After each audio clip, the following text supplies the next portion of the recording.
Hello YouTube, I'm here to tackle this topic, to answer questions. As you can see, here's the page concerning the first video that I put up on the Ark of the Covenant. I'm going to try to look at some of these questions and try to answer them. And most of the videos that I'm putting up right now in this compilation will answer most of these questions. Skeptics, you will be given the proof. You're skeptical? No problem. Watch until the end. I know the video is long because it has to answer whatever questions that you have. You need to get everything. So I have prepared that. And I'm going to also deal with the issue of the Ethiopians. Do the Ethiopians really have the Ark of the Covenant? We're going to look into that. I'll play the videos so that you hear of those that said archaeologists, they found the Ark right there, but the thing is, the finding they're talking about, they were not really shown the real Ark. They were just told it's there. And then we'll also try to compare with what most of these questions asked, because they say, if the Ark is there, why is it not in the museum? Some, they say, where is the proof? Where are the videos? There is a witness that will say something about that. So you will get most of your questions answered. I know, as you can see, there are, I do like, as you can see, I do engage with people. As you can see there, I try to answer, but I can't answer everyone because these are about 700 comments. Let's just go to the top. If we will see, yeah, there it is, 700 comments. So it's a lot. So I will comment right there to inform everyone to watch this second video, because I'm going to answer whatever has been asked. Then, like I said, I want to really show the reason why you can never believe that the Ethiopians have the real Ark. I will prove with just scriptures and even this footage that I'm going to do right now. You will be convinced that surely the Ethiopians never took it at the time of Solomon, because that's what they say. You've heard of the story of Solomon and Bathsheba, and other books that have been removed from the scriptures, and also the Ethiopian Church, they have a book that says the story, of course, about Solomon and Bathsheba, and that they had a son, and that son is the one that took the Ark. But I believe they just made replicas of the real Ark. But even those replicas, I'm going to prove that still they don't look like the real Ark the way it's supposed to look. You will understand. So let's just jump right in. Then I will explain after or in between these videos. Let's look at this.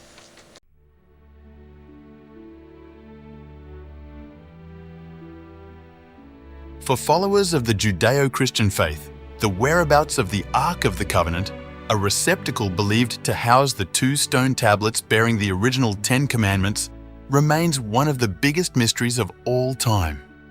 Popular belief is that the Ark had already made its way to Ethiopia prior to the Babylonians' destruction of Jerusalem, and that it is currently housed at the Cathedral of St. Mary of Zion in the town of Aksum.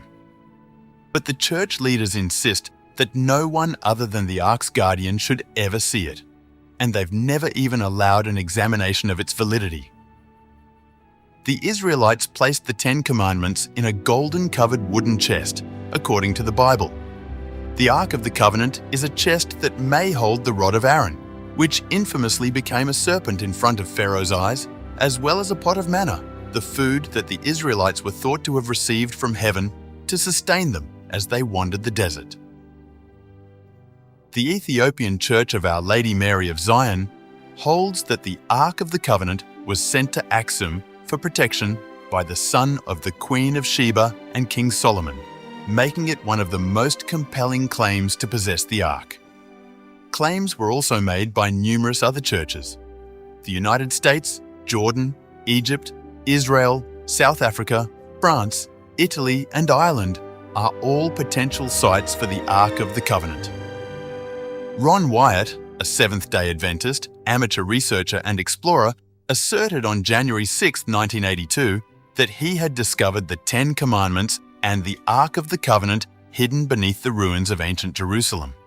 And there's a lot that I want to ask the Abba about the Ark. Has the church ever housed the Ark of the Covenant? እዚህ ውስጥ ታቦት አለው። There is the Ark, yeah. Yes, maybe.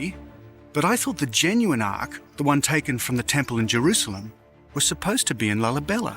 There's Ark here in the church because every church they have their own arks, and we use one Ark for this church. So each church has its own Ark. Fair enough.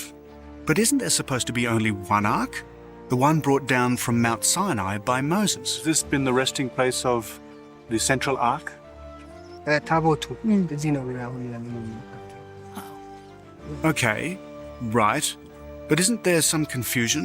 There are now two churches both claiming the genuine Ark. Since we are Christian, this is our Ark. This is. But surely the Ark can't be in 100 places at once. Is he speaking literally or metaphorically? Both, he says. Now this is really confusing.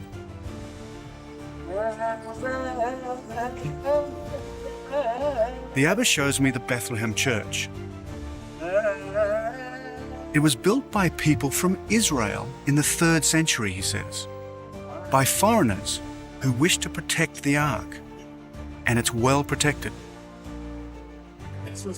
This is as far as the Abba can go. Because he's recently eaten and made love to his wife, he's temporarily impure and cannot enter the consecrated part of the church. So I enter under the watchful eyes of his assistant. But there's another mysterious eye staring at me from behind the curtains. Is this the Ark of the Covenant? I'm warned not to step too close. Even for a skeptic like me, it would be wise to obey. But the real point is that these people believe that behind these curtains there's an object that was touched by God and Moses himself. And if I was to go in there and touch it, flames would shoot straight up my nostrils and I'd be burned alive. I move back, just in case I'm zapped by the Ark.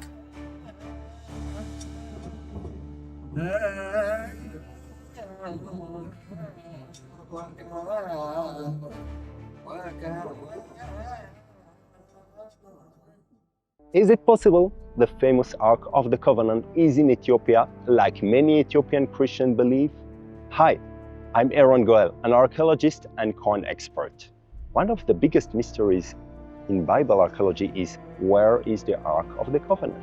So let's look into this question, because digging is what us archaeologists love to do. For hundreds of years, a daring story has been told about the Ark being secretly taken away from Solomon's temple by a clever trick. According to the Ethiopian tradition, the real Ark was smuggled to their country by Menelik I, the son of Queen of Sheba and King Solomon. After visiting Jerusalem, Menelik supposedly replaced the real Ark with a fake one that he left behind. But could a deception that big really happen without anybody noticing? The Bible clearly says the Ark stayed in Jerusalem long after this supposed switch. While Ethiopians honor their replica, does this mean it's just a clever copy, not the real thing? When it comes to religious belief, arguments don't really matter. And that's exactly why the possibility of the Ark being in Ethiopia remains a mystery. Us archaeologists love a good puzzle, diving deep into the pool of legends. I say, let's jump in, even if we don't find the prize. The adventure itself is fantastic. Because there was truth in his words. And I do believe that the Ethiopians do have that object. And So I do could it believe be it's the best place to be. radioactive, perhaps? Yes, this is strongly suggesting, as we know from the biblical accounts, still today we're looking at an object of immense power that is likely to be radioactive. Whether it's a kind of radioactivity we understand or something beyond our understanding, I'm not sure. So But- how but many putting it people together, have lost their eyes like this? every single guardian that I met over a period of about 10 years, because I kept going back, all of them went blind. Wow. And they all said it was the ark was doing it to them, and they all died within a few years. And normally cataracts, like if you're in the highlands of Peru, you're closer to the sun, there's less atmosphere, there's more radiation hitting your eyes, and that's why these people are getting cataracts. Yeah. So radiation and cataracts, there is a relationship. There is a relationship. Yeah, it's well known that there's a relationship. But for me, it was the detective work. It was tracing how the ark really could have got to Ethiopia. We have the first temple, the Temple of Solomon in Jerusalem. It is built as an house of rest for the Ark of the Covenant of the Lord. The Ark is placed in the Holy of Holies. Before that, it dominates the biblical story. There's more than 200 separate references to it. After it enters the Temple of Solomon, we hardly ever hear from it again. The mainstream view is that the Ark was looted from Jerusalem when the Babylonians sacked Jerusalem in 587 BC. They did take many temple treasures, but the Babylonians were notorious bureaucrats, and they kept a record of everything they took from Jerusalem, and included in that record is not the Ark of the Covenant. It isn't mentioned, and it isn't amongst the treasures that are returned to Jerusalem at the end of the exile, when the people of Israel go back to the Holy Land. The Ark, it seems to me, is missing from the temple before the Babylonian invasion. And that's when I found a very interesting episode of biblical history, which is the reign of a monarch called Manasseh, who is reviled in the Bible for abandoning the traditional Judaic faith and for installing in the Holy of Holies of the Temple of Solomon a pagan idol, which is an idol to the Canaanite goddess, a tree goddess called Asherah. And I talked to biblical scholars, particularly Menahem Haran at the Hebrew University in Jerusalem, and he said, look, I don't believe that those who were loyal to the traditional worship of Judaism could have allowed the Ark to stay in the Holy of Holies when Manasseh put the Asherah in there. It would have been ritually polluted. They had to take it out. The Levites who carried the Ark had to take it out of the temple at that point to save it from pollution. That was around 650 BC. And that's when I discovered in 650 BC, more or less exactly the same moment, a Jewish temple mysteriously is built on the island of Elephantina in Upper Egypt. I've been there.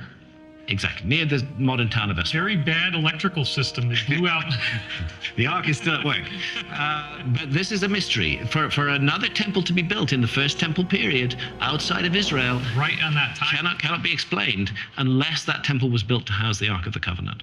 So that's how I trace the Ark to southern Egypt, to Elephantina. Then around 400 BC, that temple on the island of Elephantina is destroyed. There's a conflict between the Jewish population of the island of Elephantina and the Egyptians. Why? Because the patron deity of Elephantina is Khnum, a ram-headed deity, and the Jewish population on the island of Elephantina are sacrificing rams. This is well documented. They are driven out. I believe they traveled south, followed the Nile River system, all the way to Lake Tana in Ethiopia. Cutting a long story short, I found an island on Lake Tana with an ancient tradition of the Ark of the Covenant. The monks there, they're Christians now, they said we were Jews then.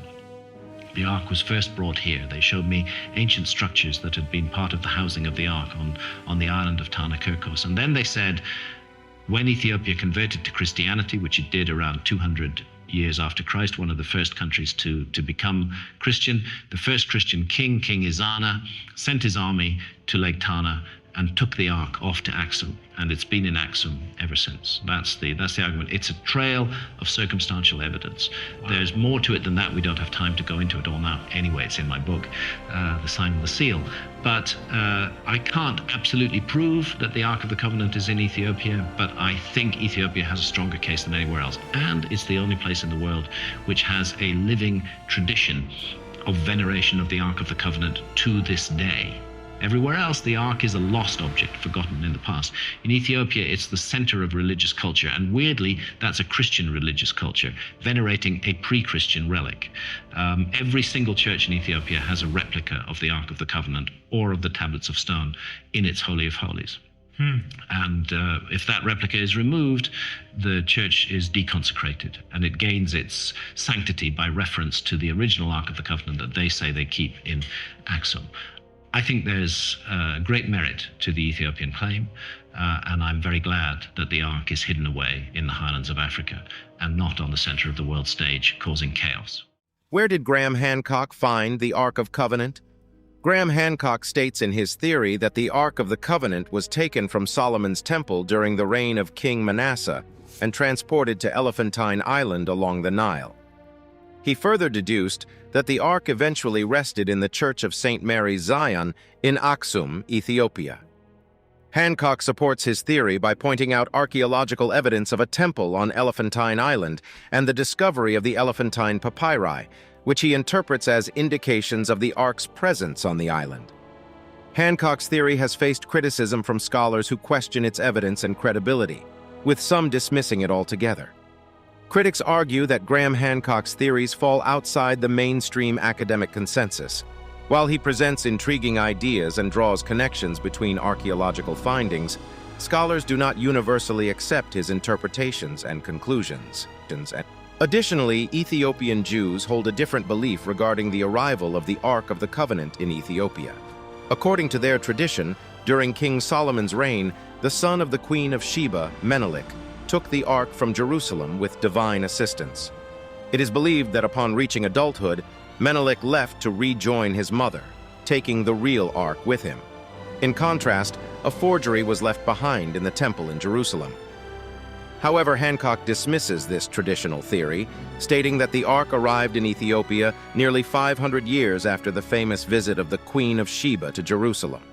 Hancock's theory has been dismissed by professionals such as archaeologist John Holliday from the University of Toronto, who describes Hancock's theory as garbage and hogwash. These strong words indicate his skepticism and lack of belief in the validity of Hancock's claims. Also, Edward Uhlendorf, a former professor of Ethiopian studies at the University of London, expresses frustration with Hancock's book, referring to it as a waste of time because it fails to provide convincing evidence for the presence of the Ark in Ethiopia. Uhlendorf's criticism points to the lack of substantial supporting evidence presented by Hancock. Despite the strong criticisms and disputes surrounding Hancock's theory, his book claims documentation of the Ark of the Covenant in Ethiopia. To back this claim, the local Ethiopian Jewish community also claims that the Ark is located in the Church of Mary Zion, which is situated in the small town of Axum. Legend has it that a dedicated monk is entrusted with safeguarding the real Ark of the Covenant and has devoted his life to this sacred task. The access to the Ark is highly restricted, extending even to kings and bishops, underscoring its secretive and revered nature. Replicas of the Ark, known as tablets, are found in Ethiopian monasteries and churches, but they are also off-limits to the general public. Also, the Ethiopian Jews believe a church must have a replica of the Ark before it is deemed fit for worship. Now, did you hear what Hancock said? He is not sure, but he's just convinced that the Ark is in Ethiopia. Is that really something that you can hold on to? You've heard what the very Ethiopian priests, what they're saying. I mean, it's not making sense. They've also said that they use replicas. What church has a replica? So wherever or whichever country you go to, if there is an Ethiopian church right there, they will have a replica in the church. They say if there is no replica of the Ark in the church, that is not a church. So there must be a replica, then that is considered a church. So you've heard. So let's look a little further concerning the videos that I did not include or left out in the first video. The first video, when I completed doing it, there were a lot of claims for copyrights, segments, a lot of claims. And then when this war happened between Russia and Ukraine, YouTube blocked the video, said the video will be blocked because of the content that was there that had to do with Russia. So what I did was to just cut off, and most of the parts also, it was the music. That's why some segments are silenced. Most of the segment I just had to cut everything out so that the video can still play, or else say it won't be able to play in some regions and some countries. So most of the content that I removed or did not include, I have included it in this one. So on the music part, it's easy. Right now, the program that I'm using, I can just go right here. Let me show you something real quick. So with this new program, what can be done, or what I do when I have issues with claims of copyright, this is what I do. I just come over to the audio part, voice isolation. Listen to it first. We know that Wyatt, renowned for earlier discoveries, Do you hear that music? claimed to have found... Then we just go to voice isolation, play. affirming its existence through his testimony. He Do you hear recounted a that? chance Clean. leading to an unexpected Done. conversation about Music archaeology and the out. Ark's possible location at Jeremiah's grotto. So this is what even this video that I'm making, it's got a lot of music. So I will replace all that music and replace it with my own music, which I created or I got from other sources which do not require copyrights or stuff like that. So that's the issue that I had with that video. I wish YouTube would give us tools that we could use to clear out such issues.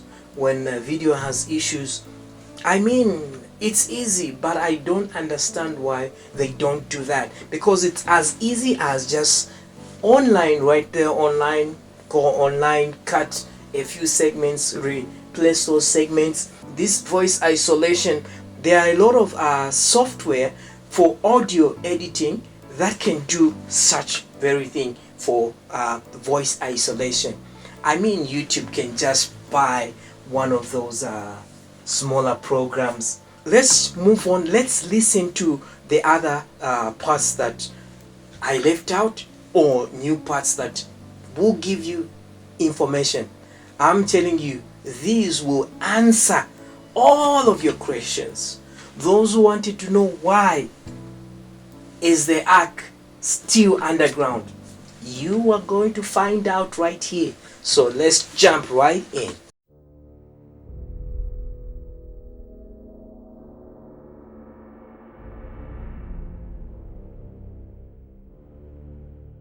If you were to visit the Garden Tomb today in Israel, you would be able to see the tomb that Jesus Christ rose from.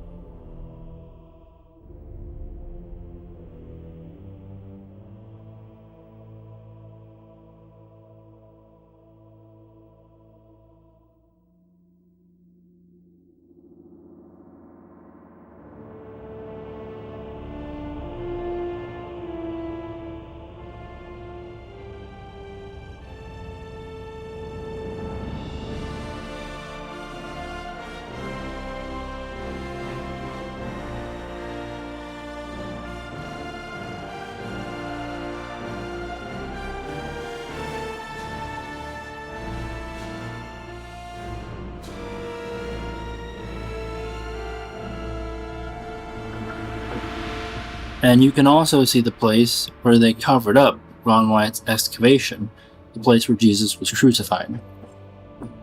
And it's pretty hidden, so you have to know where it is. This family here, who is visiting the garden tomb. Fortunately for them, the gardener, he knew where Ron Wyatt's excavation was.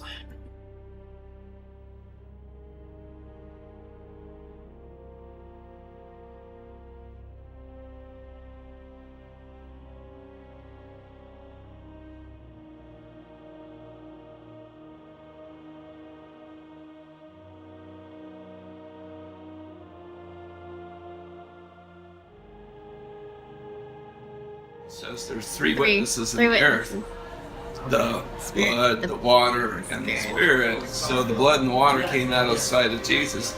At the time of the crucifixion, there was a great earthquake, and the rocks were rent. And of course, you can see, if you go back there, you can see where they filled it in. But I can't, I saw it before it got filled in. They literally filled in the cracks that came down through here. So you yourself saw? I saw it before they filled it in. And you can see it on the other side where they did fill it in, but the crack comes down here, and the crack came down, and it was right at the base of the cross. And so then after Jesus had died, Spirit, out came blood and water, poured down, and it dropped onto the mercy seat. Right, exactly. So then, you've been to Zedekiah's tunnel or caves or whatever in there and everything? I know essentially where it is, how to get in. So that's two things we wanted to do today was come here and see this, and go to his tunnel and kind of just see. We don't want to obviously try to find it, but because you actually saw Ron Wyatt and met him. Yeah. What was your name? Robert. I mean, it was 30 years ago. Really? Wow. And so I was just sitting across the table. I was a proud young kid, and I talked to him for a while, and then I realized how stupid I am, because when you're in the presence of somebody who's humble, and then your pride gets really shown for what it is, and so that was pretty. So this, wow, so it's underneath us.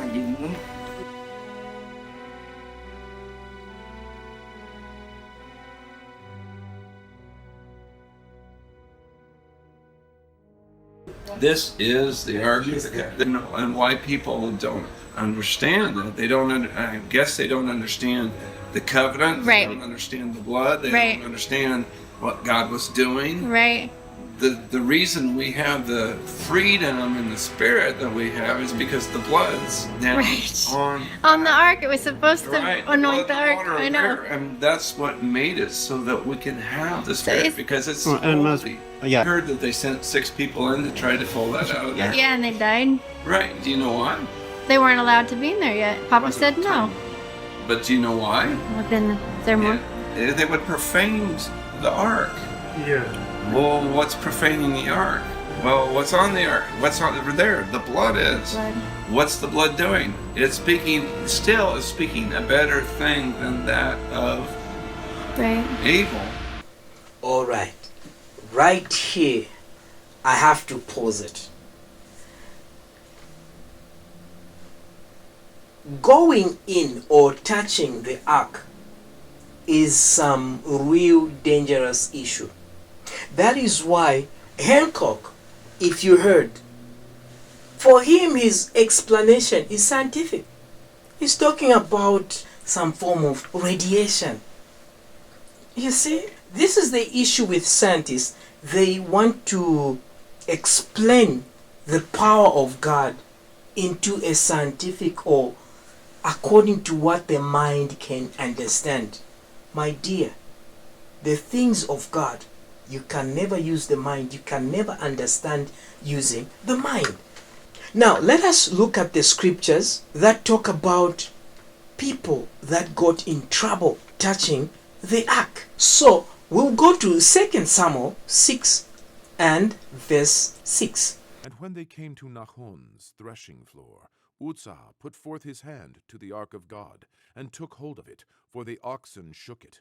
And the anger of the Lord was kindled against Uzzah, and God smote him there for his error, and there he died by the ark of God. And David was displeased, because the Lord had made a breach upon Uzzah, and he called the name of the place Peretz Uzzah to this day.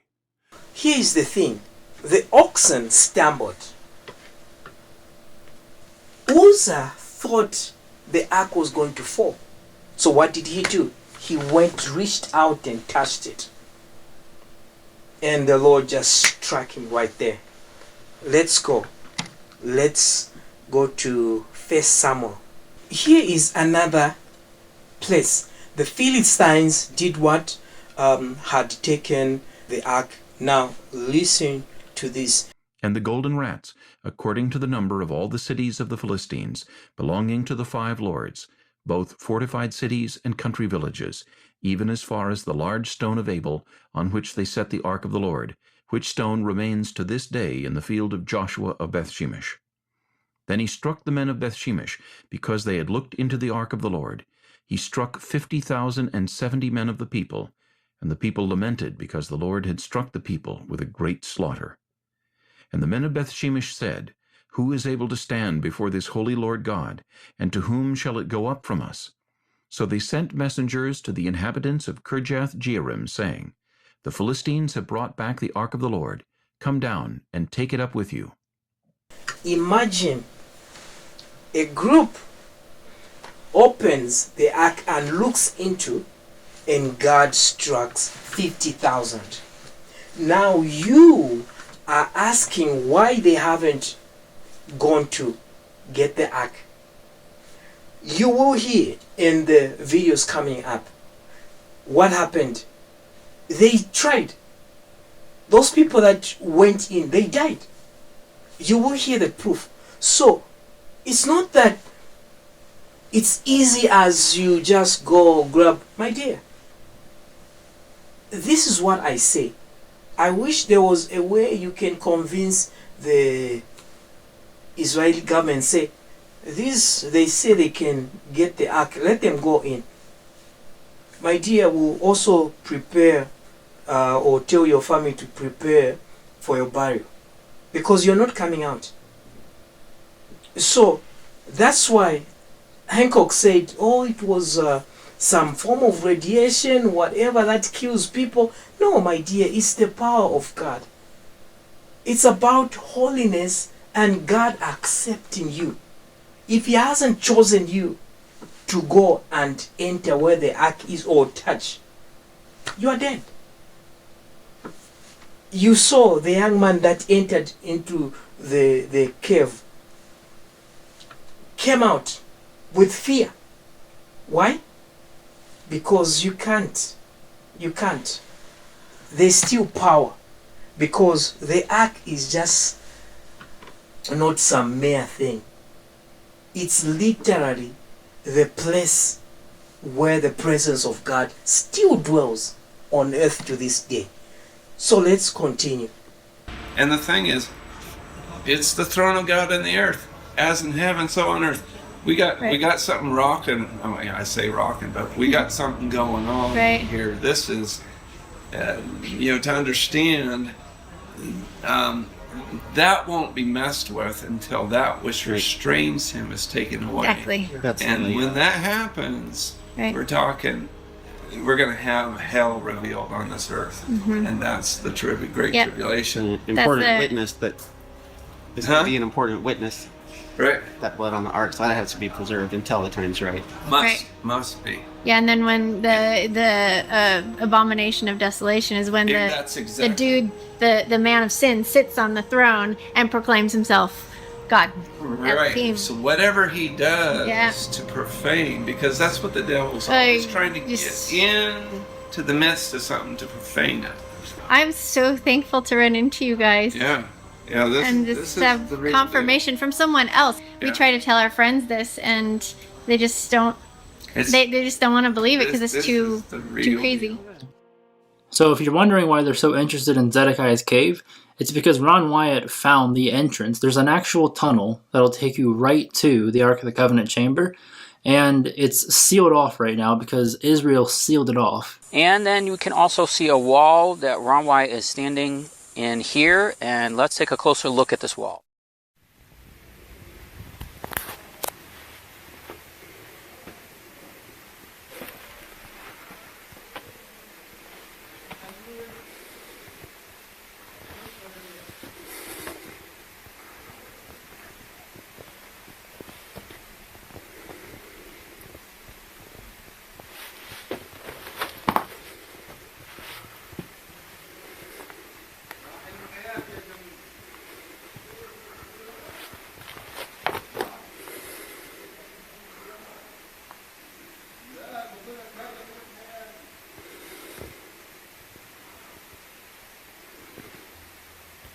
So I'm going to read from a book that was recently published with all of Ron Wyatt's discoveries, and apparently on this gold detector test that they did at the Garden Tomb. In 2016, 36 tests were done using a directional metal detector in order to confirm the Ark of the Covenant. Prior to conducting these tests, the detector was tested to see if it could detect a gold coin about 15 feet away, and next to try and detect an 8-inch 18-karat gold chain about 10 feet away. In both cases, the detector pointed to these objects without failure. Over the course of several days, the detector was used in front of the cutouts in the rock of the crucifixion site of Christ that we had mentioned earlier.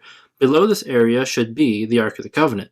But could a detector pick up a reading for gold and the Ark at a depth of 50 feet?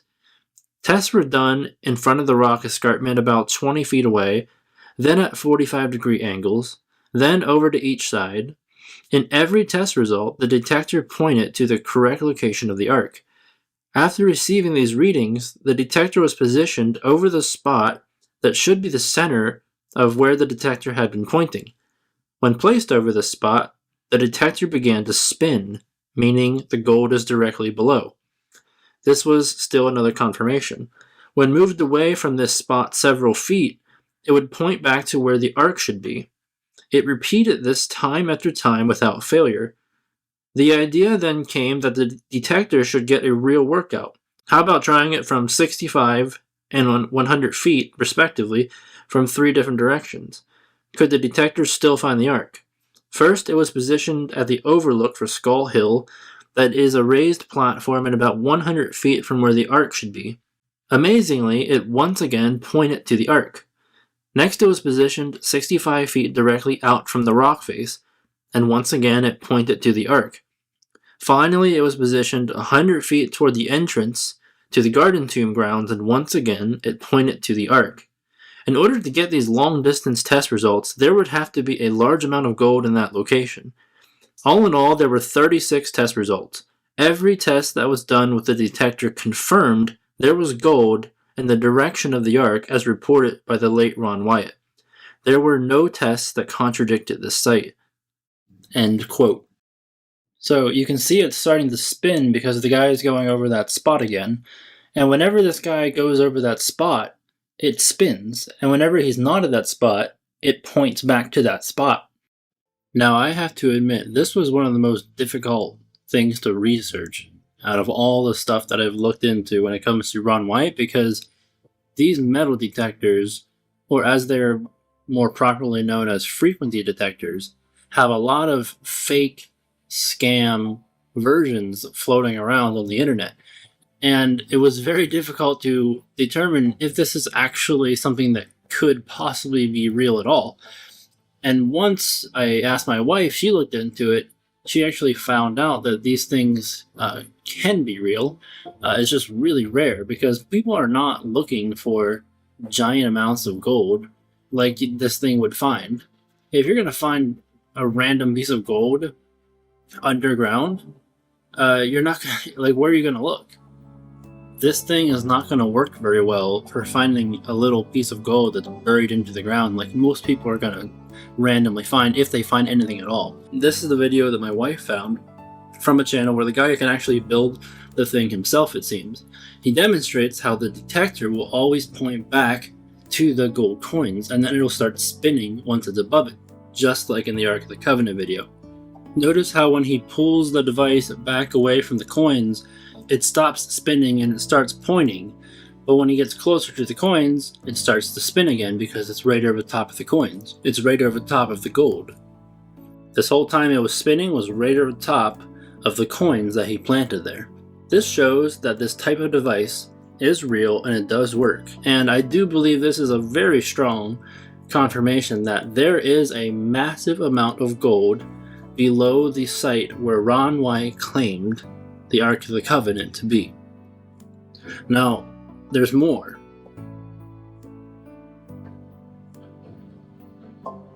I'm going to read a personal testimony by a guy named Ian Fain, who is an eyewitness to a video shot in the cave taken by Ron himself.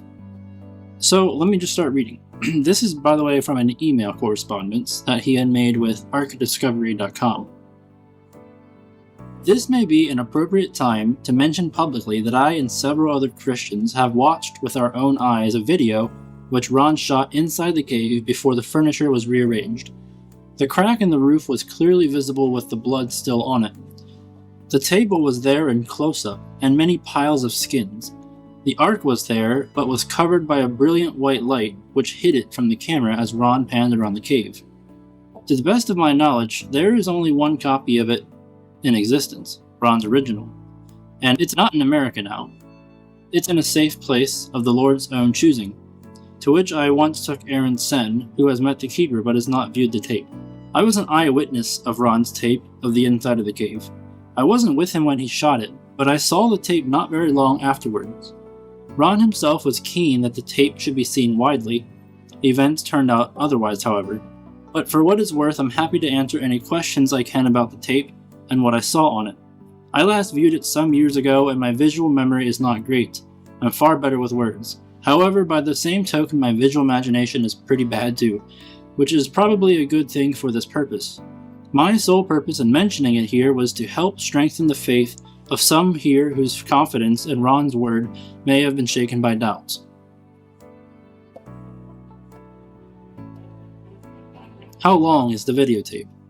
The section shot inside the cave was part of a longer tape, most of which contained other less dramatic stuff. I'd say there were several minutes of material shot inside the cave. What quality is it? Shaky, steady, on a tripod, in color? Steady and in color.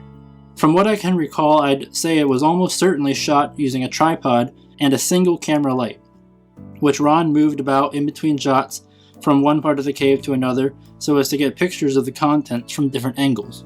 What type of lighting used? Good quality or poor? Grainy footage or clear? Single light fixed to the camera. As Ron panned around the cave, the light moved with the camera. Off-center, the edges of the frame were quite dark. The tape was free from grain, but the color balance was not great. I suppose it was NTSC, which in the days when I was a videotape engineer, we used to say stood for never the same color twice. Did you see any angels on the tape? No. Was there a timestamp on the tape itself that was displayed on the screen? Not that I recall there wasn't. How long ago did you see it? Pass. That information might assist those who want to find the tape. Have you ever talked to Ron about the tape? If so, what did he say? I never talked to him specifically about the tape. I did ask him questions about the Ark, about the tables of stone, and about the Book of the Law. I assumed at the time that everybody who knew anything of Ron's work had seen this tape along with all his other material. It was only when Bill Fry intercepted a post of mine to this list that I realized that this was not so. Even Bill hadn't seen it. The persons who have the tape, are they waiting for the right time to release it? Did Ron give it to him, her, them, or what's the reason for them holding it back? Same answer as to the previous question, I'm afraid. Sorry. From your perspective, is this the tape where Ron took out the tables of stone? Was this before or after the event, if it's not the same footage? No, it's an earlier tape. Neither Ron nor the tables appeared on the tape I saw. How many people were with you when you viewed it, and where did this occur? Australia? Only one person viewed it simultaneously with me, but several others had seen it just a few days previously. One has since gone to be with the Lord, but the others are still alive. The country name is under wraps, as per Q5. Does Ron say anything on the tape? If so, what does he say? No, Ron was the cameraman, but he didn't appear in front of the camera, and I don't recall his giving any verbal commentary on the sequence inside the cave. What does the table of showbread look like? To be honest, it looked dark bronze, but I suppose that was the effect of the camera light, which probably had a predominantly blue spectrum. The table was rectangular and had a raised decorative border a few inches high running all around the top, which what I took to be cast pomegranates at regular intervals. The cave sequence opened with a close-up shot of one corner of the table, showing some fine workmanship in its making. Did you see the 7-branch candlestick, and if so, what did it look like? No, I was consciously looking for it, but I didn't see it. Everybody asked this question. It's the most popular question after the Ark itself. You said you saw the skins piled up in a corner? They weren't piled in a corner. They were heaped everywhere, all over the floor and everything else, lots of them. What conditions were they in? I don't recall any close-ups of the coverings, but the general impression was one of gray dustiness. They were folded up as you would fold a lot of blankets, and some were obviously covering large objects underneath. The menorah may have been on its side under them. Did you see any other object in the cave, and if so, what were they? At the time, I thought this tape was going on general release, and that I'd be getting a copy sometime, so I didn't make any mental notes. But I do remember seeing the stone box in which the Ark had been stored, with its lid moved to one side. I have a feeling that Goliath's sword was there, but I have no particular mental image of it. Just that we discussed it between ourselves, and the reason for our discussing it was probably that it was in there. Of course, the dominant feature was the Ark itself, and the fact that it was hidden by a brilliant white light. As Ron panned the camera around, a circle of light moved across the field of view until it filled the whole screen, then it moved off again at the other edge. Ron's verbal account of this was that the effect was only on the tape. No such light was visible to him inside the cave when he saw the Ark plainly. It was only when he viewed the tape afterwards that he saw the light had covered the Ark for the purpose of the recording. The other notable feature was the crack in the roof of the cave with the dark stain of blood on one side of it, about the size of one's hand, I should think. The roof was not high. A man would probably have had to stoop to avoid hitting his head. Seeing the blood there was the most moving thing to me. I think if the Lord had wanted somebody to give a detailed account of the tape, he would have chosen somebody other than me to see it. My powers of visual observation and retention are famously bad. My principal contribution to this debate is simply that I can testify to having seen that tape, that it showed exactly what Ron said it did, and that I was awed at what I saw. I think we all were. Did the table of showbread have just one shelf, top one, or any below it too? I only remember seeing the top surface, and not much below it. I think it was perhaps partially covered by skins, but it was quite a while ago, and as I mentioned earlier, my visual memory is really terrible. How close to the ceiling was the Ark of the Covenant stone case? Very close. I remember being rather surprised at how low the roof was. I can't give you any meaningful estimate of the exact distance. I'd have to view the tape again to do that, but my memory is that it was about enough to crawl into and not much more. Was the chamber cleared out? Like, was Ron shooting the video from the floor of the chamber, or was he standing on stones, or what? You said he was close to the ceiling. Any thoughts on how close? The chamber was certainly not cleared out. In fact, apart from things like the lid of the stone box, it looked as though nobody had been in there for centuries, as I suppose they hadn't. The place looked like a lumber room, with things everywhere all over the floor, and of course all those heaps of skins, so that you would have to clamber over one thing to look at the next. Ron was about my height, 6 foot, and I'd reckon I'd have to stoop in there, but I think the camera was a foot or more so below head height. Was the stone case that held the Ark in the middle of the chamber, or up against one of the sides? From the opening shot, it was on the right-hand side at the back.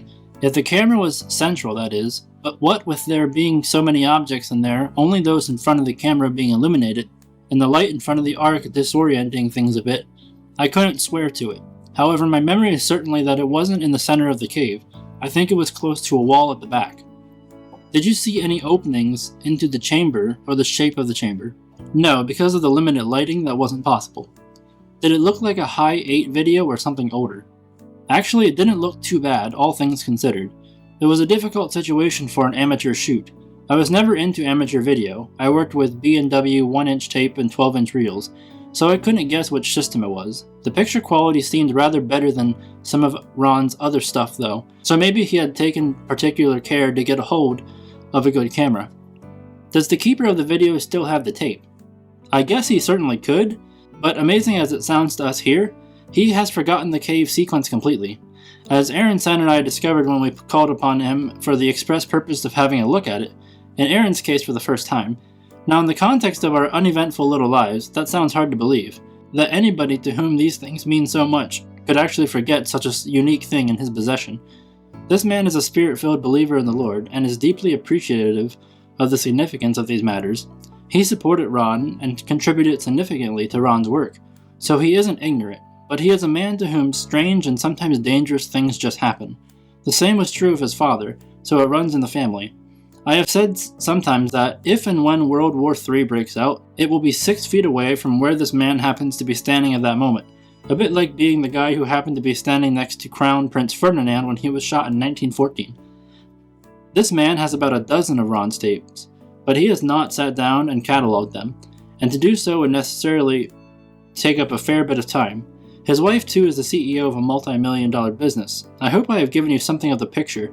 People like this do not sit around in the evenings flicking through the TV channels. They live very full, and sometimes dangerous lives. But for all that, it would be hard to think of a more suitable man to be keeper of something like this. He is completely fearless, and he is very well aware of what is going on in the world behind the scenes. His friends and contacts are too.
Now, when Christ died and the earth shook and the rocks were rent, a crack came right down the entire face of the escarpment, right past the left side of the cross hole, and the stone opened up.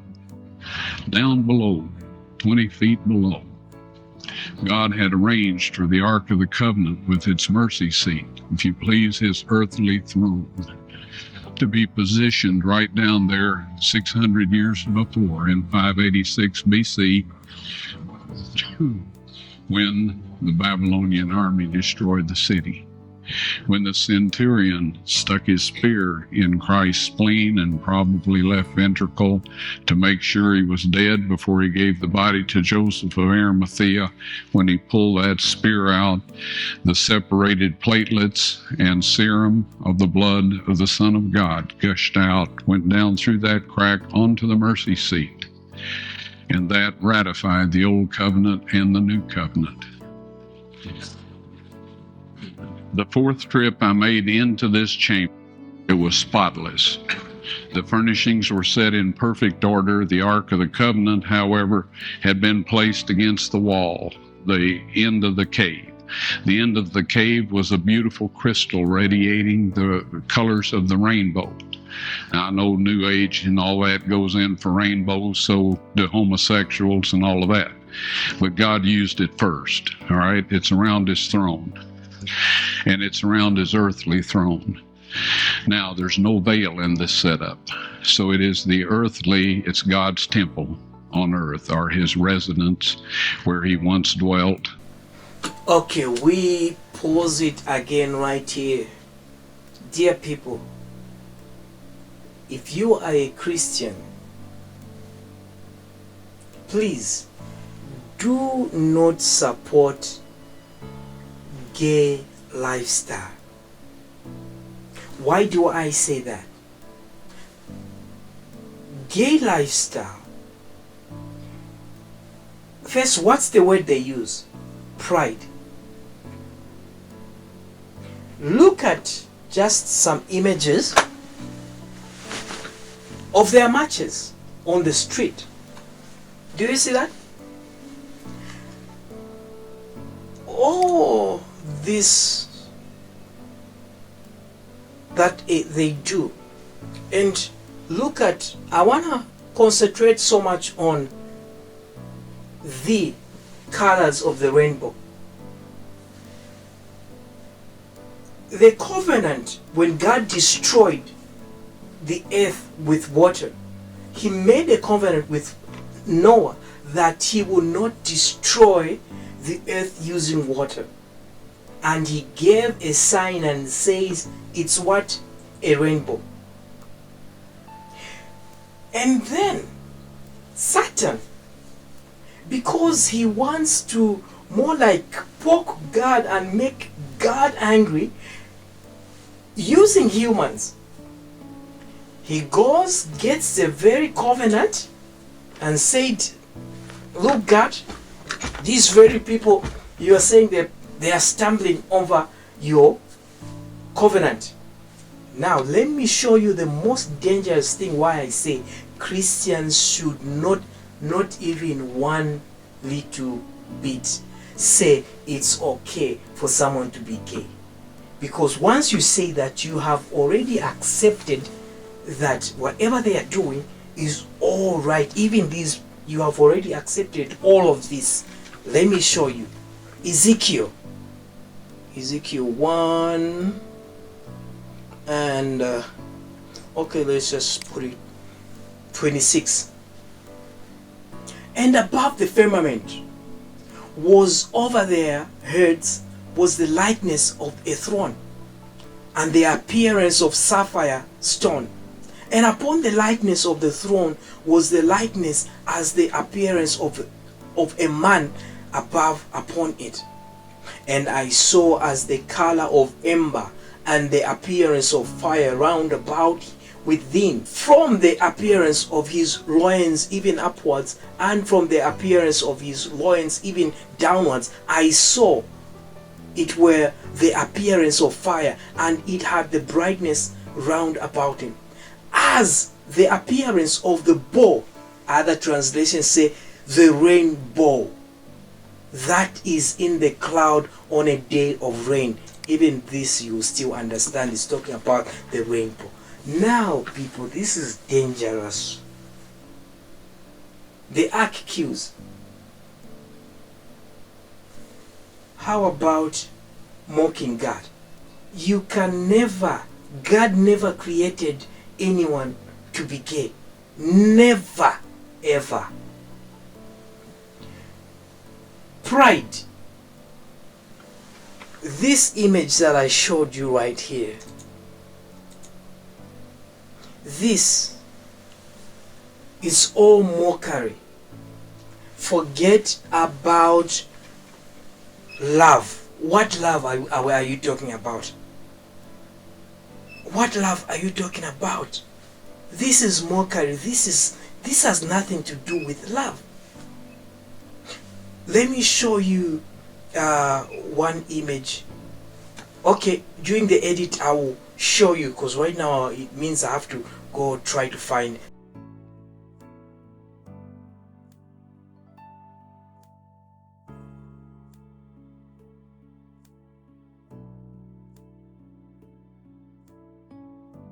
So that's the image I'm talking about.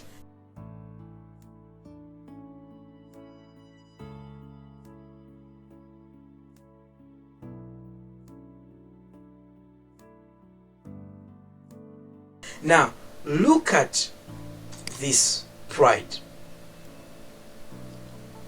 What does the scripture say? He hates the proud and accepts the what? The humble. Pride is not a good word. Pride is never a good word. Now, we said it's mockery. As a believer, you say to be proud or to have pride is a good thing when the scriptures say it's a bad thing. So, they are mocking the throne of God in the cave where the ark is. Ron says there is a rainbow even right there. The same color of the rainbow are there. Why is it so? Because, my dear, the ark is literally the throne of God on earth. it is as Moses was told, create as you have seen in heaven, create. So the ark is a creation of a throne, a mercy seat. That is why it was used to judge Israel and lead Israel, to forgive Israel as a priest went to sprinkle blood. So even today, we are glad we have a throne of God on earth. It's right under the earth in Israel.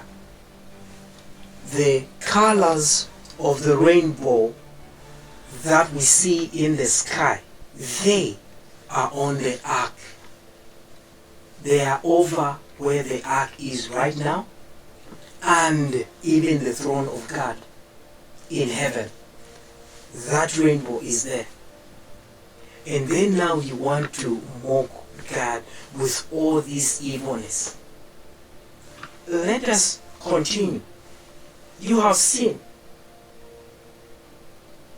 Look, I don't blame people.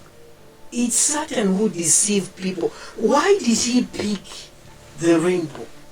Have you ever seen a green, a purple, blue man, human being?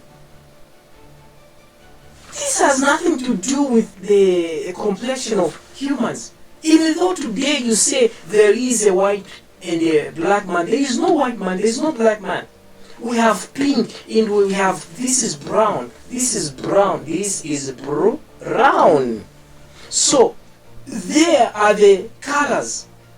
They don't speak about the color of human skin, because you will never find a blue, magenta, purple, green. Never. You see that?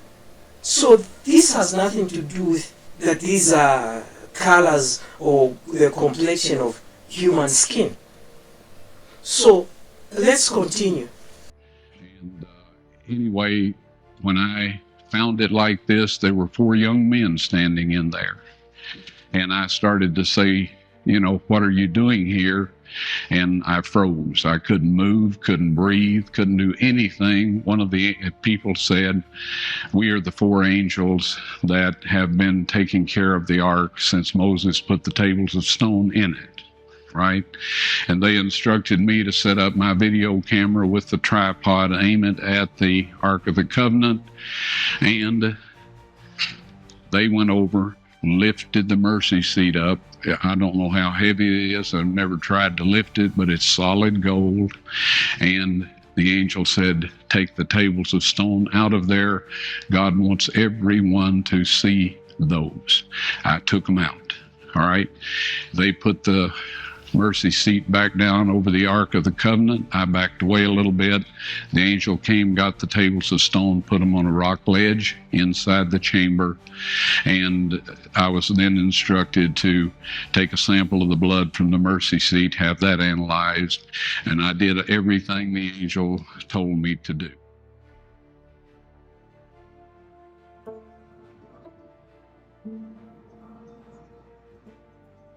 My question is that you said that you had the blood of our Lord examined by the Israelis. That's correct. What was their determination of that?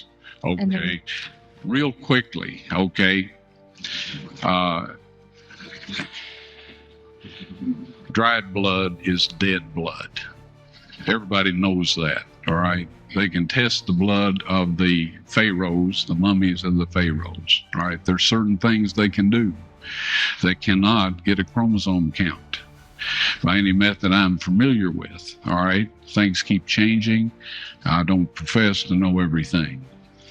However, there's no way I know that you can get a chromosome count out of dead blood. You can get a DNA and some other things, but not a chromosome count, all right? That's done by living white blood cells. Now then, First of all, in this analysis, I took the blood into a laboratory in Israel. I asked one of the people I work with in antiquities, where is a good laboratory that does reliable work? And they said, such and such, such and such. I took it. I just said, please examine this blood and tell me what you can tell me about it, right? They said, well, look, we're going to reconstitute it. We're going to put it in normal saline and keep it at body temperature for 72 hours with gentle swirling. All right, that's their business. That's great. I said, now I want to be there when you check it out. They said, fine. So I was back. They checked it out. I said, now, they said it's human blood. We can tell that. They did whatever tests they need to do. And then I said, take some of the white blood cells and put them in a growth medium and keep them at body temperature for 48 hours. And they said, well, that'll do no good because it's dead blood. I said, would you please do that for me? And they said, okay, we'll do it. So anyway, I said, I want to be there when you take it out and examine it. So I was back there. They took it out, examined it under microscope, and the one technician called the other one over there, and then they called the boss over there, and they were talking Hebrew a mile a minute there for a little bit, and they looked at me and they said, Mr. Wyatt, this human blood only has 24 chromosomes in it. Everybody else has 46. You see 23 from your mother, 23 from your father, 22 autosomes from your mother, 22 autosomes from your father. You get an X from your mother, you may get an X or a Y from your father, all right? This blood had 23 chromosomes from the mother's side, one Y chromosome only. You see, the child could not have developed if they hadn't had the autosomes from the mother. So all of his physical characteristics were determined by his mother's side of the family, her autosomes. His maleness was determined by this one Y that came from a source, not a human male. Then they said, this blood is alive. And then they said, whose blood is this?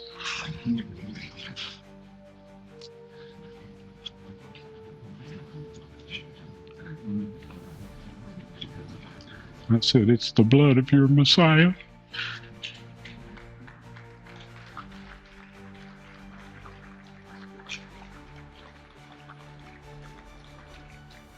And I assure you, those men's lives have changed. In God's appointed time, you will be able to see the proof for yourself.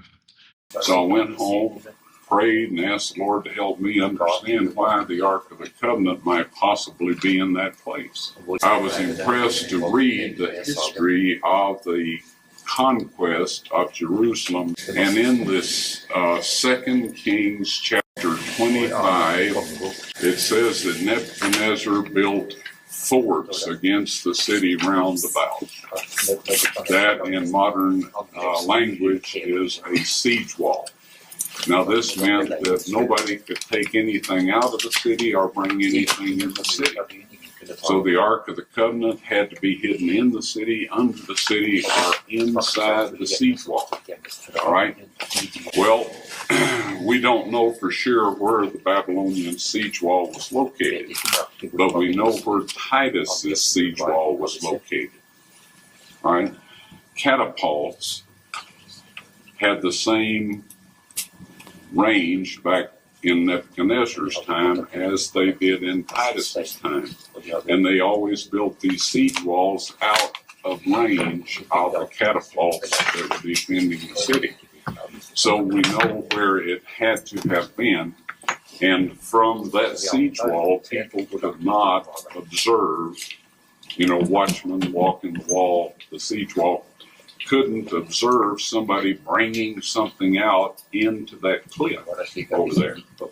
So I thought, okay, that makes it reasonable. We got ready, came back and started digging January 1979.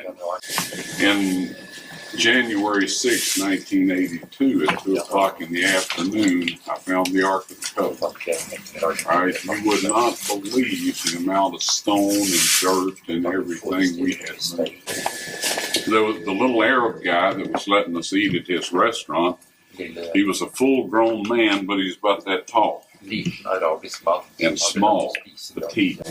So as we went through this cave system, he would crawl into the chambers, and I'd give him a light, and he'd shine it around, and I'd peek through to see if it looked like anything in there. So we did this over and over, and we came to this one hole after we had, I mean, you wouldn't believe where all we had gone in that cave. And at this point in time, we had gone about 45 feet down and then back up. And here this hole was in the wall, about that big around, and there was a stalactite hanging right down the middle of it. It's the only stalactite I had seen in the cave that wasn't just little ones. This was a big one, and I had it in my collection of things. So I broke it off, made the hole big enough for him to get in, and he was crawling in there, and I started to hand him the light so he could do what we had been doing, several days. He came tearing out of there. His eyes were big as human eyes can get, and he said, "What's in there? What's in there? I'm not going back in there." And I said, "Well, what did you see?" He said, "I didn't see anything." And I thought, well, okay. Now, he'd been in tighter places than that and had not responded that way. So I got this little beam of light, in a very dark place here. And I thought, that is divine terror. That's supernatural terror. So I figured that is either where the Ark of the Covenant is, or it's the way to get to it, one or the other. And God doesn't want this fellow to know where it is. So anyway, he said, he just said, I must get out of here. So off he went. So I made the hole big enough for me to get in. I got in there, and folks, it was full of rocks, bigger than these here, up to within 18 inches or so of the ceiling. If this young man hadn't been terrorized and come scooting out of there like he did, I would not have gone in that place. But through these rocks, we've been moving thousands of them for 3 years. So anyway, I crawled in there with the flashlight, and I crawled around on top of the rocks, and I shined the light down between the cracks in the rock, and there a flat gold thing reflected back at me.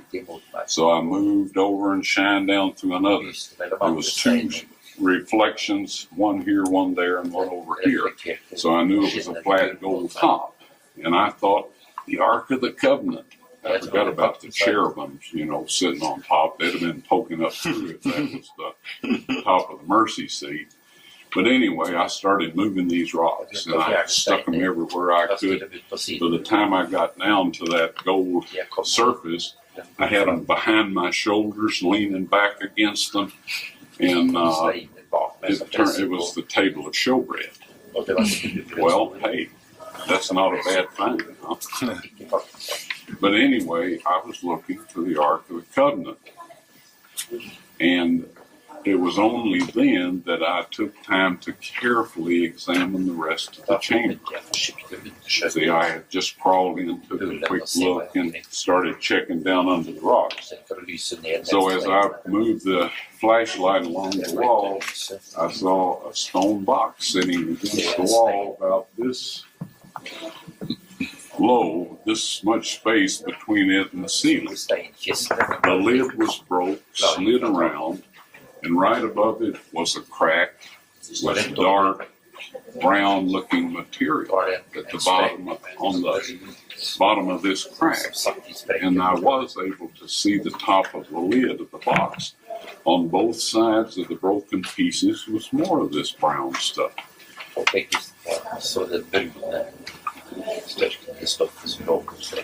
of a sudden I realized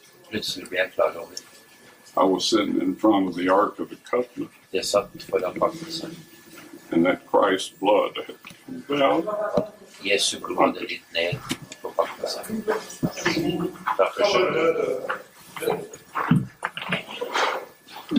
I had never heard anybody preach anything about that sort of possibility. And it was too much when I regained consciousness and looked at my watch, and again 45 minutes had passed from the time I crawled in the chamber. But he was determined to look everywhere. He enlarged the hole enough for his helper to crawl in, but he came quickly out again with a terrified look on his face, crying, "What is in there? What is in there? I'm not going back in there." And then he tried to get out of the cave system as fast as he could. Now Ron realized that there might be something there and enlarged the hole enough for him to squeeze himself in. It was now January the 6th, 1982. There was about 18 inches of clearance between the rocks and the ceiling.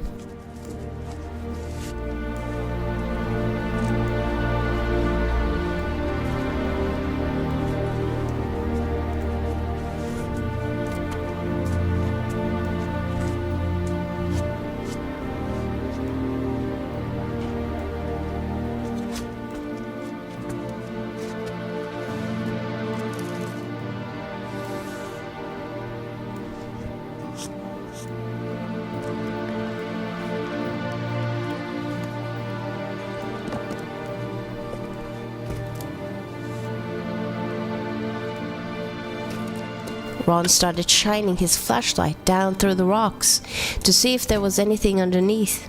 He saw some dry, rotten timbers, and under it some dry, rotten animal skins that turned into powder when he touched it. He then saw something reflecting back, something shiny and golden. At first he thought it could be the Ark of the Covenant, but when removing the animal's skin, he saw a gold-veneered table with a raised molding around the side, which consisted of an alternative pattern of a bell and a pomegranate. Ron felt sure this had to be from the first temple or the missing tabernacle furniture, and could be the original table of showbread. He then started to investigate the chamber more closely and looked around. He used his light and noticed a crack in the ceiling. Climbing closely to the rocks to the rear of the chamber, he saw a stone case right underneath the crack. It had a flat stone top which was cracked in two, and a smaller section moved to the side, creating an opening into the stone case. But the top was too close to the ceiling for him to be able to look inside it. He noticed a black substance in the crack above it, and some more of the black substance on the edge of the lid, leading into the box. The crack in the ceiling was directly above the cracked part of the lid, where it was open, and some of the black substance had to have fallen into the case. It was at this time, as Ron recalls, as the instant realization of what had happened here dawned on him, that he passed out.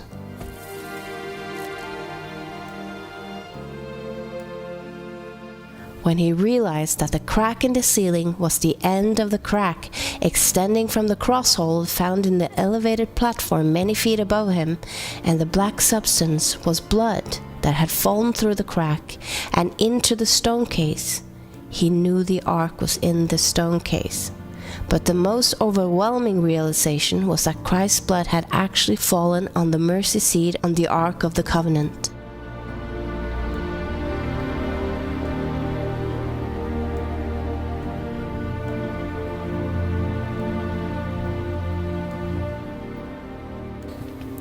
Ron was passed out for some time. Because I figured I'd found the Ark of the Covenant in there, I wanted to know what time it was. So anyway, it was 2 o'clock when I entered the chamber. And after I regained consciousness, it was 2:45. I couldn't see down in there, but I knew what it was.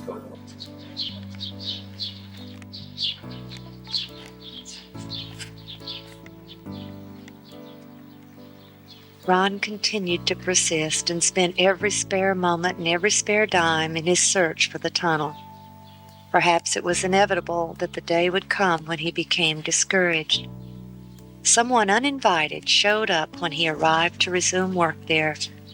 In the following, as Ron relates what happened next, the camera battery died unexpectedly, which is why it is edited. And when I arrived at the Jerusalem Hotel, sitting on the front stoop was this medical doctor who said, "Ron, I'm here to help you." Well, bless his heart, he hadn't asked my permission or anything, said nothing, he just popped up. Well, that makes me rather unlikely to give him the combination to the vault, if you know what I mean. And so, anyway, I was convinced that one of my dumb mistakes had been too many, and that God couldn't use me anymore. So he'd sent this fellow there so I couldn't work on the Ark of the Covenant. And he would have had to share my experiences in order to know what a crushing blow that was. See, I know I'm unworthy.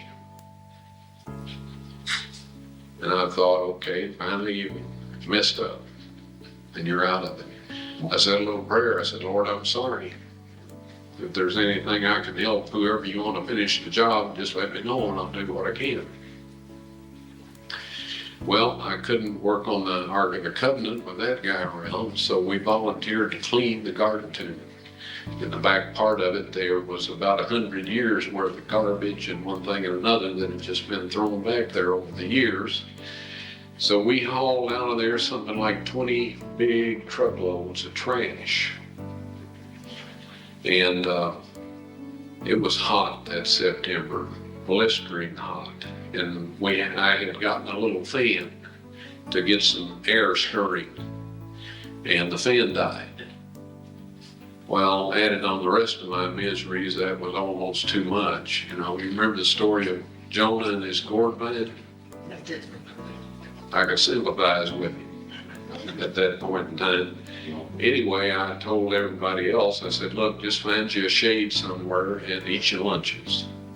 And I'll try to fix the fan. So I just sat in on the sidewalk.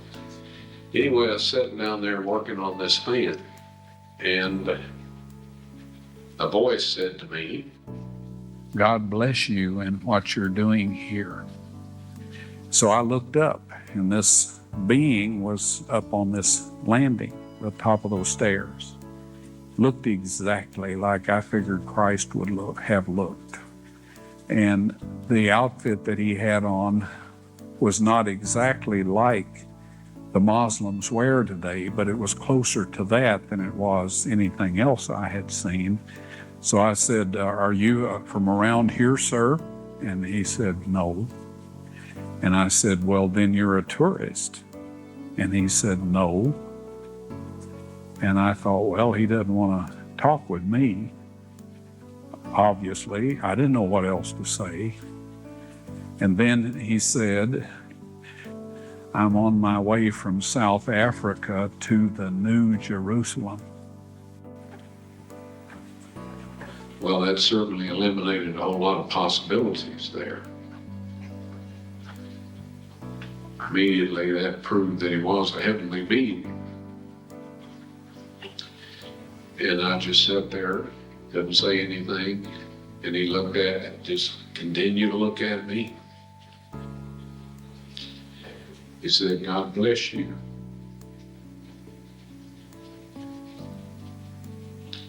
And what you're doing here. He was at the top of those stairs.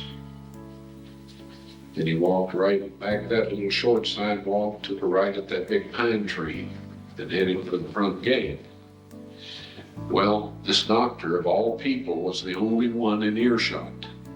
And he was back under some shrubs in the shade eating his lunch, and he piped up and he said, "Ron, do you suppose we've been talking with an angel?" And I said, "At least." Well, I worked with great enthusiasm for the rest of that day. When we left the garden tomb, I asked the ladies in there, I said, "What did you think of that big, tall man dressed in ancient Jewish garb?" They looked at me kind of funny. And they said, "There's been nobody in here like that today." And then one of them said, "Well, Mr. Wyatt, there's never been anybody in here like that." So somewhere between where he turned right past that pine tree, before he got to the office, he went on to the New Jerusalem.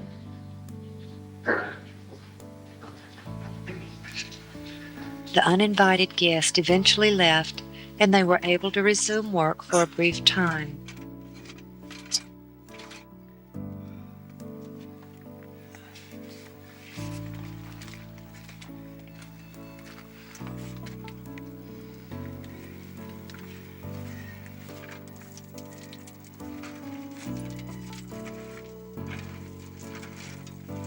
At this time, Ron made the following discovery.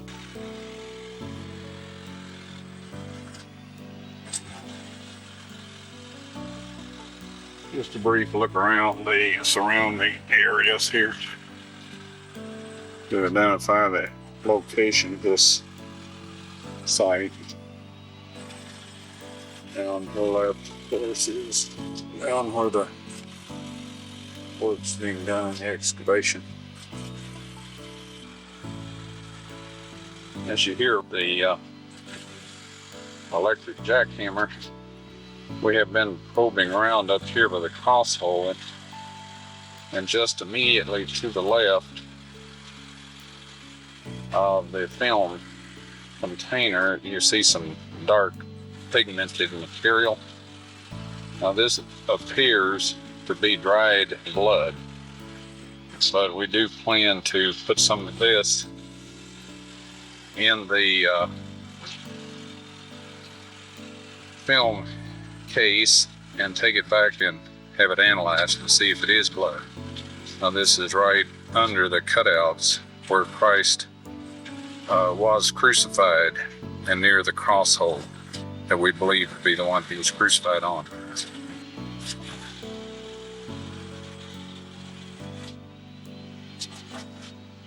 There, right at the very tip of the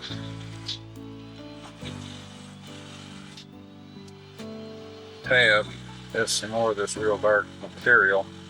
As soon as it's exposed to the light, it begins to turn a lighter brown, and this is typical of very old blood. So we'll take some more of this sample here, and it seems to have come down through this area here, because we've collected it all the way along and down into this crevice that communicates with the chamber that the Ark of the Covenant is in.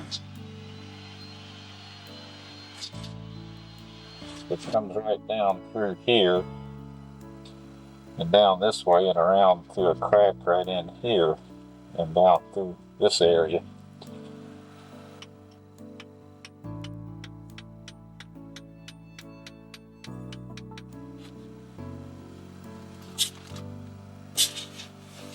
Anyway, I have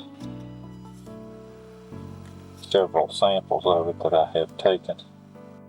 For many years, the specimen sat untouched. Then in 1996, when Ron was in Great Britain, Richard and Elizabeth Reeves and their sons came to Nashville to our home.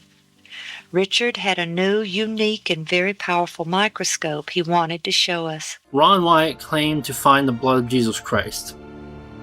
He claimed to find it in Jerusalem in an underground chamber where the garden tomb is, where Golgotha is, on the mercy seat of the Ark of the Covenant. I'm going to look at this objectively And I'm not going to say that he absolutely did find it, but I'm going to show you several reasons that indicate that he was telling the truth. The earth did quake, and the rocks rent. But one of the soldiers with a spear pierced his side, and forthwith came there out blood and water. And there are three that bear witness in earth, the Spirit, and the water, and the blood, and these three agree in one. If we receive the witness of men, the witness of God is greater. For this is the witness of God which he hath testified of his Son.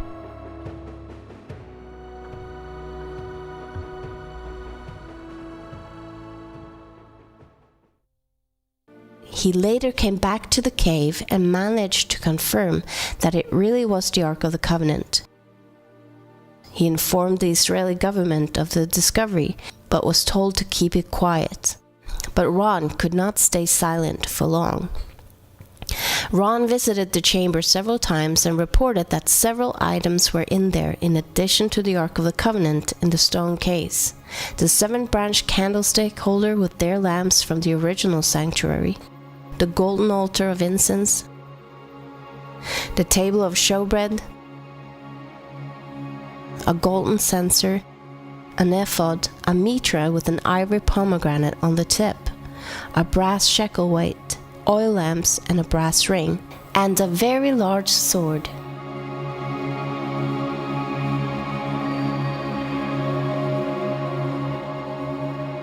In the back of the ark was a small open cubicle which still contains the book of the law, presumably the one Moses himself wrote. To his understanding, the book of Genesis was not there. It amazed Ron that these scrolls written on animal skins were still in perfect condition. He then began to realize that the ark had to have been taken into this chamber somehow.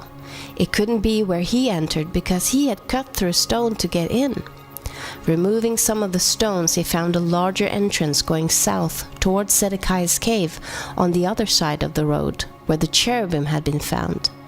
This tunnel was, however, blocked with many large rocks, and Ron had no way of moving them out of the tunnel from where he entered.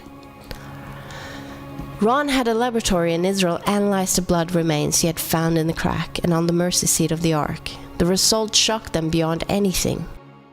When the blood went on the mercy seat, it was proven that it was sin against this very law Christ took the penalty for. Our sins against God's laws, not human laws or any other religious laws. And these are the laws we need to repent for having opposed. And furthermore, that God had really sent his Son to die in our place. Ron wanted to show everything to the world right away, but God stopped him.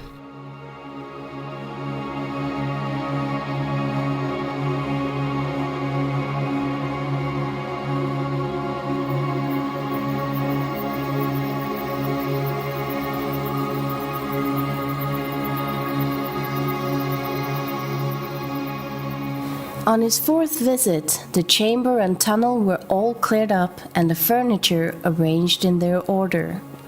Ron instantly felt the presence of angels in the room, and he saw 4 angels, 2 standing on each side of the ark. They told him they were assigned to protect the ark, and then they told Ron to put his camera on a tripod and film.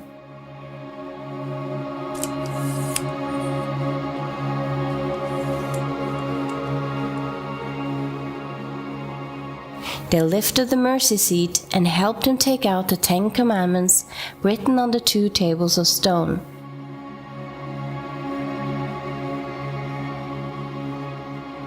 Ron then held them, showing them to the camera. They then told Ron when God had planned to show this to the world, at God's appointed time. When National Sunday laws are made at force, shortly after that, they will be shown to the world. Okay, we're going to come back to this part, talking about Sunday law, because I believe Ron misinterpreted what the angel did say. For even him at one point, he said, when the angel said, at that time, he knew what he was talking about because he had read about the mark of the beast. So now, how did it change from mark of the beast to Sunday law? Ron instantly knew what the angel meant as he had studied the topic beforehand. The angel was talking about the enforcement of the mark of the beast, mentioned in Revelation 13 and 14 as the last deception and test coming over the world before Christ's second coming. The law in Christ's blood is a testimony, countering a man-made version of God's commandments that will be forced upon people all over the world. Also, it will confront the wrong conditions of salvation that has been preached to many people by religious leaders. Ron died in 1999 without seeing it fulfilled, but he knew the evidence of what happened was on tape, and he used his last months and years to tell people about the love of Christ, his sacrifice for us, and then he warned people of the coming mark of the beast law. Please listen to his important message and warning. Well, this set of laws is the one that God's subjects have to keep. It's under his throne in heaven and on earth, because Moses was told to make his dwelling place, God's earthly dwelling place, after the manner shown him in the mountain, or the pattern shown him in the mountain. And so anyway, this mercy seat was the earthly throne of God, and it still is. And the Shekinah glory dwelt there for hundreds and hundreds of years, until the Jews became so rebellious and paganistic that God decided he wouldn't dwell among them anymore. We may take a look at that in a little bit. But anyway, that is what the mercy seat is all about. There's one statement in Scripture, and that's in 2 Thessalonians, all right? I think it's around the 2nd chapter. It talks about the man of sin. It says he was set in the temple of God, showing himself that he is God. Now, to look at it quickly, it would imply that in order for him to set in the temple of God, that there'll have to be one built, because there's not one there now. On planet Earth, at this point in time, there is an individual who him and his ancestors in his possession changed the law of God. They eliminated the second commandment, which says, "Thou shalt not make unto thee any graven image, or any likeness of anything in heaven above, earth beneath. Thou shalt not bow down to them, or serve them." That kind of interfered with the way we wanted to do things, so we eliminated that. They divided number 10 into 2, so the number would still be 10. Yes, the tables of stone were found in the Ark of the Covenant. I personally removed them with the assistance of 4 angels who lifted the mercy seat, which I would estimate weighs about 900 pounds of solid gold. And one of these angels told me to take the tables of stone out of there. He said God wants everyone to see those. And so I took them out, backed up, stood there, frozen in place, and I just can't describe my physical state or mental state or anything else. If I didn't have some physical evidence to prove it happened, I think I had a dream or something. But anyway, they are now available to be shown, but we won't say. Actually, they're on a stone ledge right in the same chamber. That's where the angel put them after I handed them to him. I didn't know what to do with them. And I was told that these are to be presented with the blood evidence when the mark of the beast law is passed or enforced. Now, I know everybody wonders about what it is, the mark of the beast. You've heard all kinds of rumors, stories, and all of this. I'll tell you quick and simple.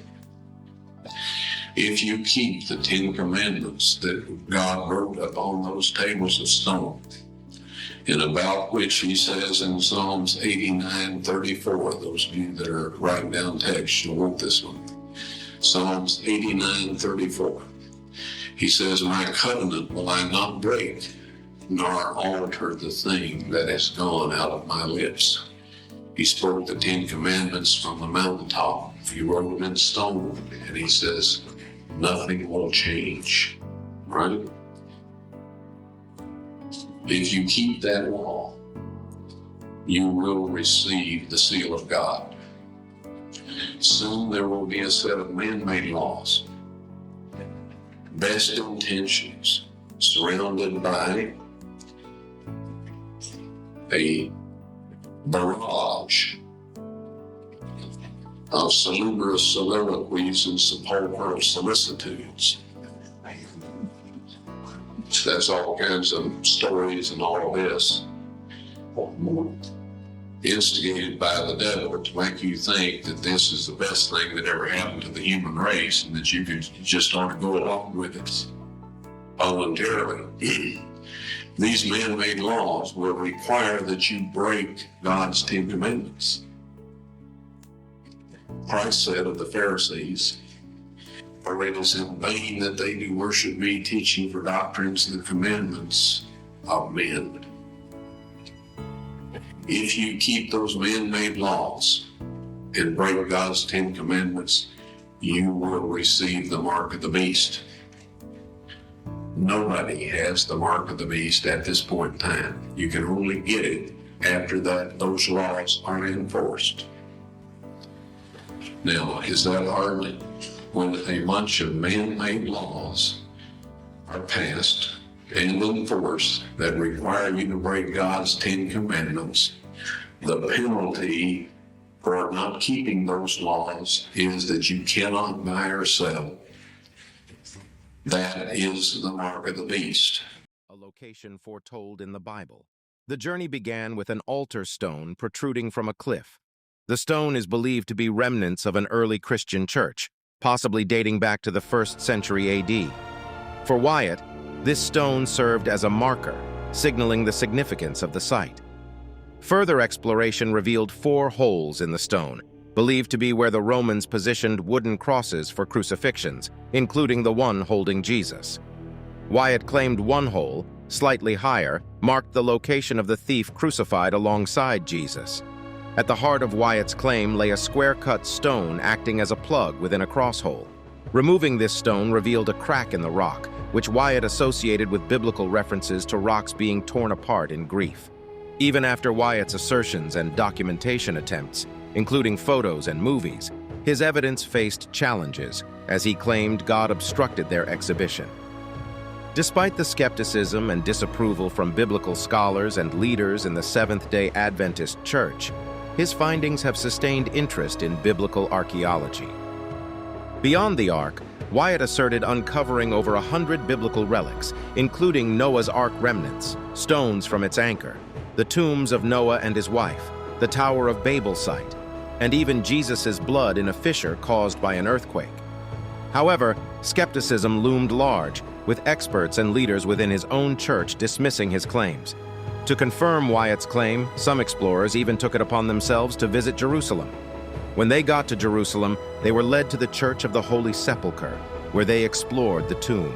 To the left of the entrance, they found a broken iron shaft driven into the escarpment by Roman guards to secure the stone that sealed the tomb. According to biblical accounts, a heavenly angel effortlessly moved this stone on resurrection morning, revealing the tomb's emptiness. The distance between this iron rod and the stone ledge measured 13 feet, suggesting the stone's massive size. Inside the tomb's first chamber, they found the weeping chamber to their left and a used crypt on the right, indicating where Christ rested after his crucifixion. The tomb's vicinity includes Golgotha, known as the place of the skull, and the garden tomb, reinforcing the biblical narrative of Jesus' crucifixion near a garden and tomb.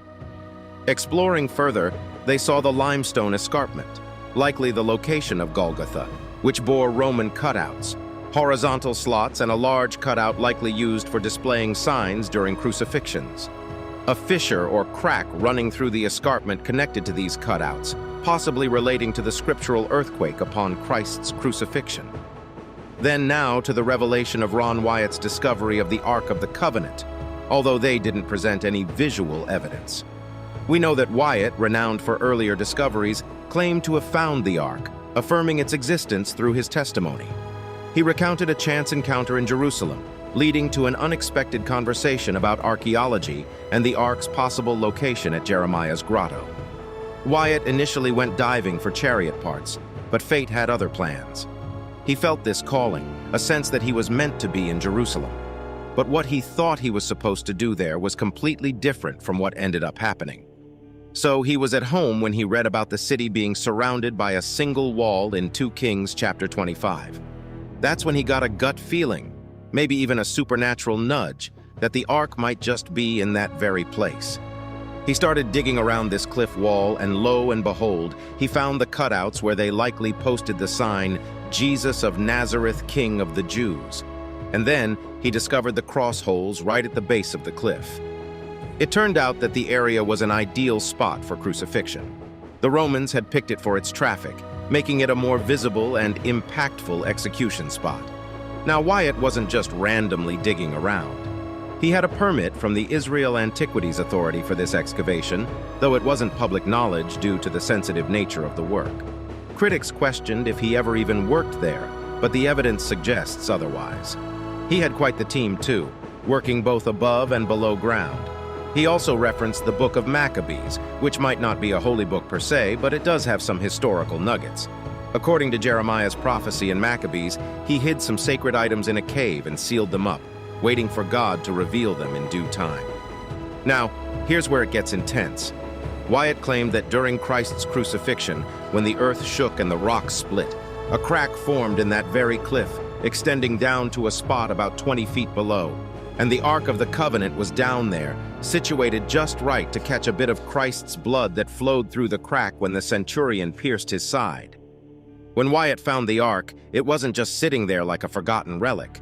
It was placed against the cave wall, with this beautiful crystal at the end of the cave, sparkling like a rainbow. Wyatt also said he encountered 4 angels in that cave, claiming they'd been looking after the Ark since the days of Moses. They even told him to record everything. They lifted the lid of the Ark, took out the stone tablets with the 10 Commandments, and instructed him to take a sample of the dried blood from the mercy seat. There is a lot of debate surrounding Wyatt's other discoveries, but that's beside the point. As a matter of fact, Wyatt supposedly started excavating this section of the Garden Tomb because he had an out-of-body experience. He was touring the area with an official from the Israel Antiquities Authority when he felt an impulse to raise an arm and point, and he heard himself say, "That's Jeremiah's grotto, and the Ark of the Covenant is in there." Here is where the spiritual encounters get more intense. According to reports, Wyatt had a personal encounter with Jesus while on set. Claiming to be on his way from South Africa to the New Jerusalem, he wore a garment that had been hand-woven. In addition, there are other reports of those who supposedly got in the way of progress during excavations or attempted to enter the site maliciously, only to die afterward. From this point on, though, things only grow stranger. According to Wyatt, he went into the Ark chamber 4 times. Reportedly, as Wyatt scrambled into the room, he discovered that the tons of pebbles that had filled it almost to the ceiling were completely gone. Everything from the Ark to the temple furnishings was neatly laid out and on show.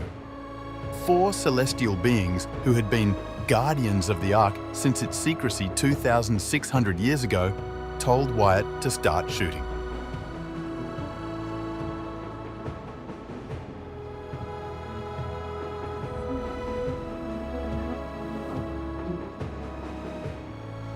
The disappearance of the Ark has been a mystery for a very long time.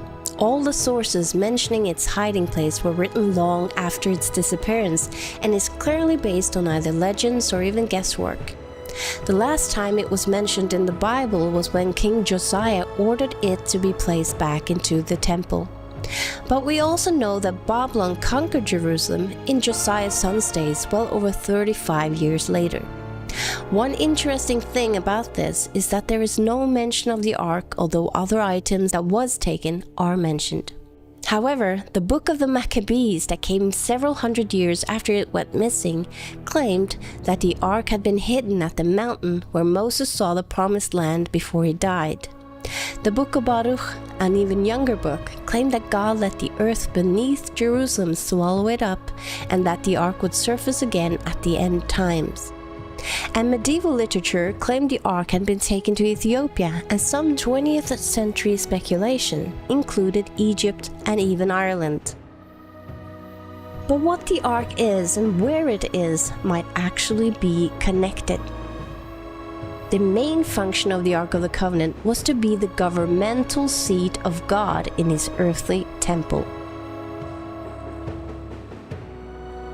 But the ark had many assignments outside the sanctuary and wasn't limited to the sacrificial rituals. Both inside and outside the sanctuary system, the ark was used to defend God's right as judge and only true God and King of the whole earth. His claim to this right was written in the law inside the ark, which stated that he was the creator and that the earth therefore belonged to him.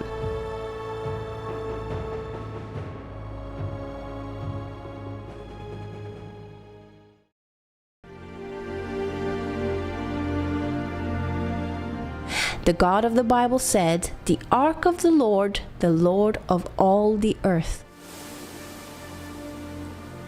For all the earth is mine. For the Lord Most High is terrible. He is a great king over all the earth."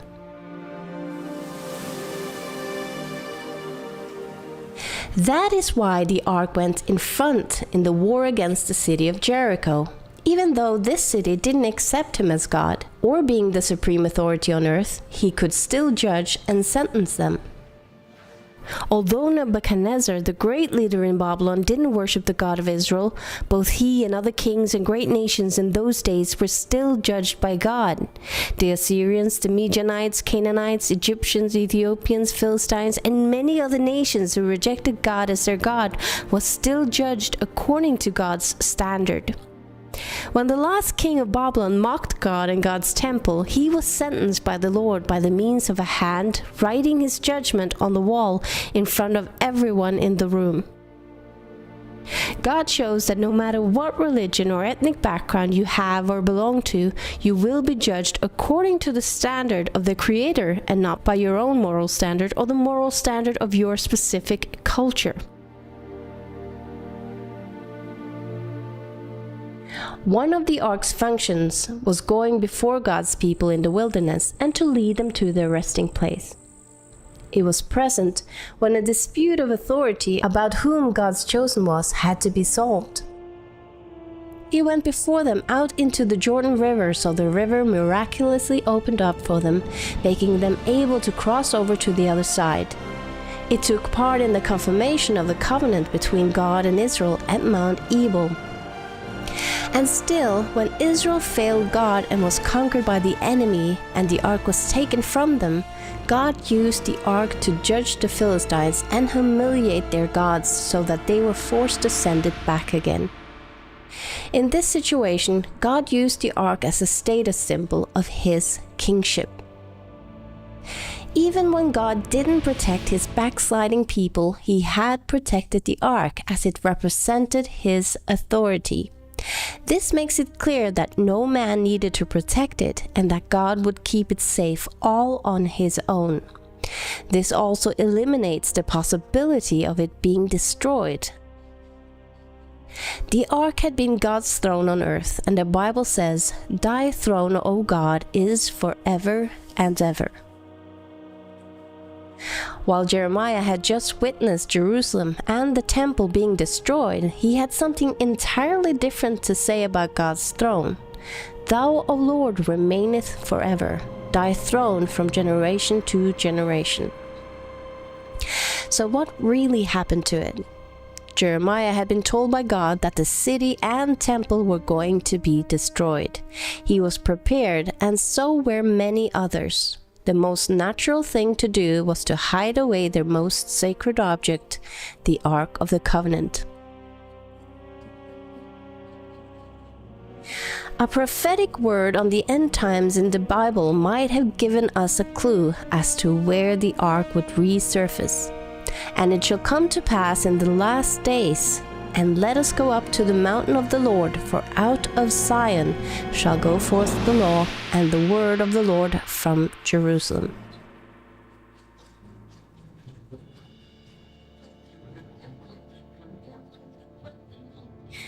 In the 19th century, archaeology got its beginning when different scholars went looking among the old remains found in the Middle East.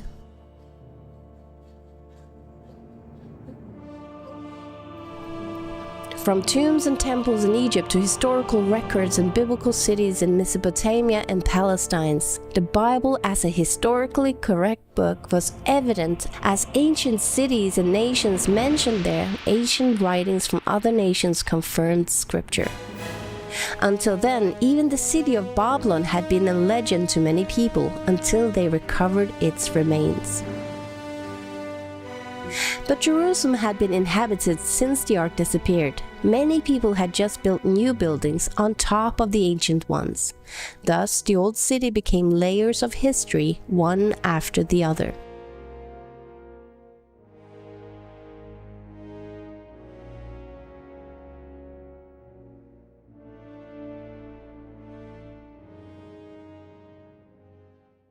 Alright, the final part where I clarify everything that is missing, the missing pieces. You